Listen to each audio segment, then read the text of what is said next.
আমি বর্তমানে আছি আমাদের চাপাবনি গ্রামের যে ব্রিজ অর্থাৎ ধগুড়িয়া হইতে নারায়ণপুর যাওয়ার যে রাস্তা সেই শালী নদী ব্রিজের উপরে।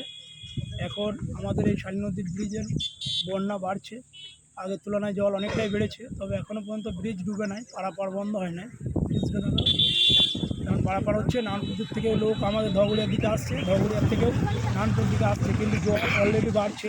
আপনারা দেখতে পাচ্ছেন জলটা উপরের দিকে জল হয়েছে, যেহেতু পশ্চিমে জল হলে আরও বাড়ার সম্ভাবনা আছে রাত্রের দিকে, তবে এখনও নিয়ন্ত্রণের মধ্যে আছে। প্রশাসনও সজাগ আছেন, আর আমরাও দেখতে এলাম। যদি সবাই সাবধানে থাকবেন, রাত্রের দিকে একটু খেয়াল রাখবেন, যদি বৃষ্টির পরিমাণ বাড়ে সেক্ষেত্রে তো বন্যা বাড়তে পারে।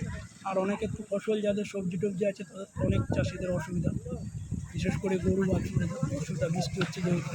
তো এখন নিয়ন্ত্রণের মধ্যে আছে, প্রশাসন সব রকম নজর রাখছেন। আর কোনো অসুবিধা হলে আমাদের স্থানীয় পঞ্চায়েত বা ব্লক পাত্রসাহেব সমস্ত উন্নয়ন আধিকারিকের সঙ্গে যোগাযোগ করবেন কারো কোনো সমস্যা হলে, এবং আমরাও আছি।